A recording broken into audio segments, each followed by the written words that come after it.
The top 2 managerial targets for Manchester United revealed, new striker incoming, and what is going to happen to Mason Greenwood. These are some of the topics we will be discussing on this morning's show. But before we get into that, please smash a like on today's video. Let's try and see 200 likes on today's show. And also subscribe to the channel if you're new. We are live at 11 a.m. and 6 p.m. every single day. So get involved in the channel. Right, let's start the show off with some positivity, because I know at the moment it's miserable being a Man United fan. So I always try and bring a little glimmer of hope. It is a Friday, the sun's shining here in the UK, so let's start the day off positively. The story I have for you today, Lisandro Martinez is back in first team training. So happy. I think we've missed him massively this season. Last year, obviously, we had the most clean sheets in the whole Premier League. David De Gea won the Golden Glove. And I think a lot of that was partly down to the partnership that Varane and Martinez formed. They were unbelievable last season. They were so good. Our defence was really, really solid. And we built off the back of that. Whereas this season, our defence has been absolutely awful. Losing 4-0 to Crystal Palace, losing badly to Bournemouth. Multiple other teams we've been beaten by in an embarrassing manner this season. And I just think that the players that we've got at the moment in those defensive areas just aren't good enough, in my opinion. Like Casemiro isn't good enough as a midfielder anymore, let alone a centre-back. Johnny Evans at the age of 36, fair play. He's come in and done a job. He's worked hard. Apparently he's played through injury, so you can't really ask much more of him, but he's clearly not at Manchester United level anymore. We got rid of him 8 years ago, and now we've brought him back. That kind of just sums up where we are as a club. But moving on from that, I think Martinez coming back gives me a little glimmer of hope for these final games of the season. Doesn't mean we're going to win the FA Cup. Probably not. Doesn't mean we'll go and beat Arsenal on Sunday. Probably not. But it does improve our chances. So that is a positive for me. He's one of my favourite players at Manchester United. I think he's a quality centre-back. And I just hope that he stays fit going forward, because he was so good for us last season. And his injury record is starting to get a little bit worrying. Obviously, I hope it's just a blip in his career.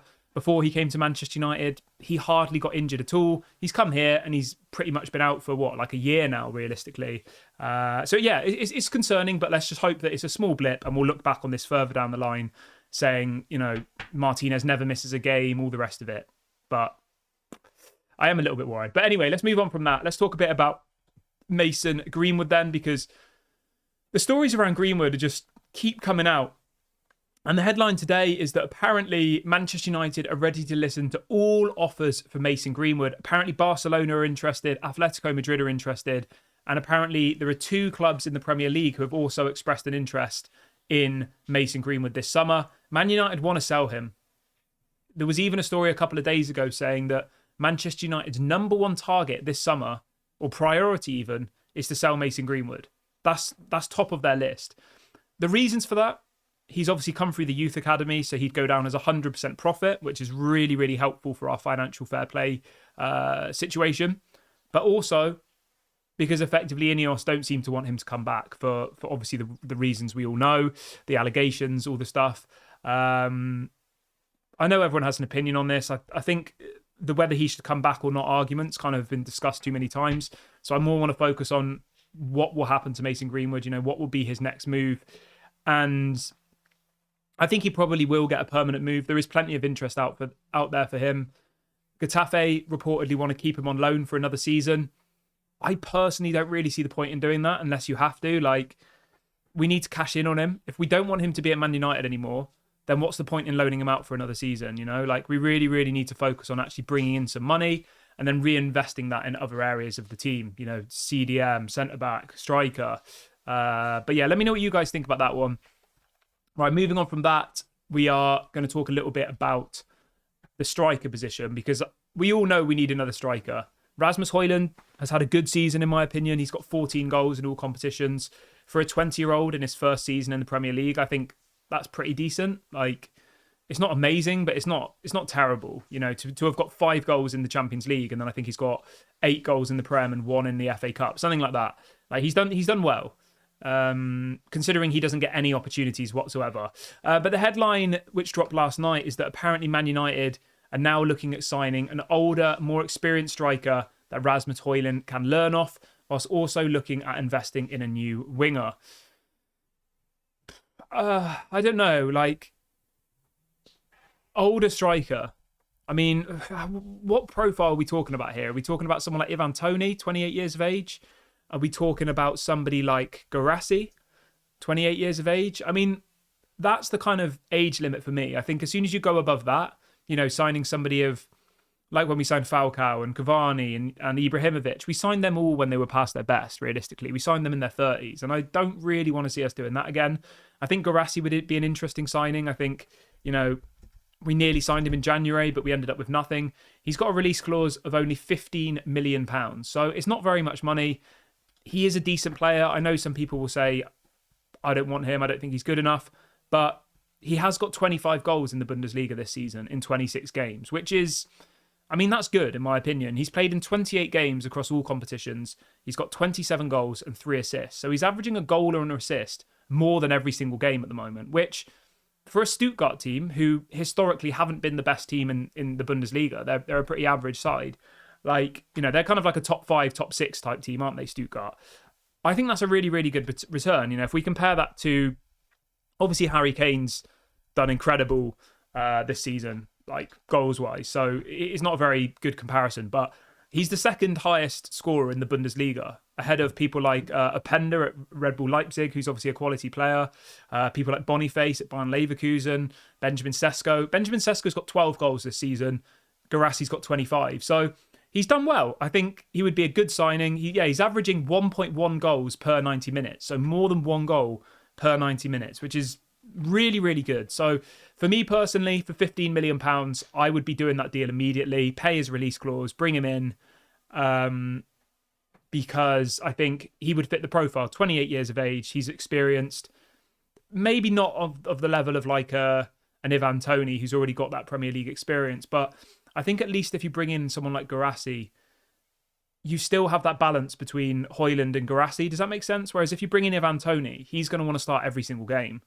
And that then would hamper Rasmus Højlund's development. Whereas someone like Guirassy would come in, I think he'd be happy to kind of split the game time up amongst him and Rasmus Højlund. But let me know what you guys think. So the general gist of it is that Man United want an older, experienced striker. I'm not sure exactly what the exact profile is. I mean, for me, 28 should be about the limit. Anything older than that, I think, would be a mistake. But yeah, let me know what you guys think. Who would be this experienced striker that you would go for? Obviously, there's other stories linking us to Joselu at Real Madrid, who obviously scored the 2 goals against Bayern Munich. I'm not sure about that personally. I would rather have Guirassy, but he is an option. 34 years of age. I mean, it's a no from me, but yeah. So older strikers wise, you've got Ivan Toney, Joselu, and Guirassy. Those are kind of the 3 players that I'm thinking Man United will be interested in. Benjamin Sesko, people like this, they're all a lot younger. They're like the same age as Højlund. That doesn't fit the narrative of what this story is saying. But yeah, moving on from that and moving over to the manager. The headline this evening is that apparently from inside the dressing room, an inside source has described the mood amongst the squad as miserable, as many of the players are now convinced that Erik ten Hag will be sacked this summer. So the players effectively have given up. The players are miserable, they're depressed, they're unhappy, and they think the manager's gone, which is... it's probably realistic. Like, the manager probably is going to be sacked, so I'm not exactly shocked by this, but I think... even if they know the manager's going, they should be fighting for that 5th place, 6th place spot. They can't just down tools because they're saying they're miserable and the manager should be sacked. Like, yeah, that's just not how it should work. Like, that's not how players with a correct mentality operate. But we know what these players are like. So it's hardly surprising, is it really, that these players are saying their confidence is so low and they think Erik ten Hag's already effectively been sacked and the season's over and like... your job is to go out there and win football matches. You should be going and beating Arsenal on Sunday. I know that's unrealistic, but your mentality should be that no matter where you are on the table, you're going to go and try and get a performance in the next game. That's all you should be looking at. And these players clearly aren't like that. They've given up. They're already thinking about their summer holidays. They're thinking about the Euros. They're not wanting to get injured. It's just the same old over and over again, isn't it? But yeah, so off the back of that, the main headline this morning is that apparently the 2 number 1 candidates to replace Erik ten Hag are Gareth Southgate or Thomas Tuchel. Those are the 2 number 1 targets That's what's being widely reported in the media in the UK this morning. I want you guys to let me know about that. Thomas Tuchel or Gareth Southgate? Who would you go for? I have this funny feeling that... I don't know why. I just have this funny feeling that Gareth Southgate and Graham Potter might become... Like, Gareth Southgate's the manager and Graham Potter's the kind of assistant. I don't know. I just have a feeling that might happen. Graham Potter has just rejected Ajax. That's been confirmed by Fabrizio Romano. So Graham Potter clearly thinks there's a better job out there for him. Oh, I don't know. It doesn't excite me at all, to be completely honest. Like, I would definitely take Thomas Tuchel over Graham Potter or Gareth Southgate. Nagelsmann's obviously in Germany. He's not coming. Zinedine Zidane's probably not coming. Hansi Flick's apparently going back to Bayern. Roberto De Zerbi, I'm not convinced by. Like, there isn't that many options out there. So yeah, it probably will be Tuchel, won't it? Although, what Tuchel against Bayern Munich, against Real Madrid, didn't really fill me with any confidence in him. But that was just one game, I guess. Yeah, let me know what you guys think, though. What are we going to end up with? The season finishes in like 2 weeks, so Man United will make their decision in 2 weeks. We're very, very close to not having to talk about this manager situation anymore, which I'm really looking forward to, and kind of more focusing on building for next season, on getting rid of players. So I'm excited about what the summer's going to be, involved for this channel, because at the moment it just is very negative and it's very focused on the manager and sackings and players giving up and all the rest of it. So I'm excited for sharing the summer with you. But yeah, I'm going to wrap the video up here, guys. Please do make sure to like the video, subscribe if you're new. This has been Daily Red Devil. I'll be back at 6 o'clock today. Have a lovely day, everybody. The sun is shining here in the UK. Enjoy it. Speak soon.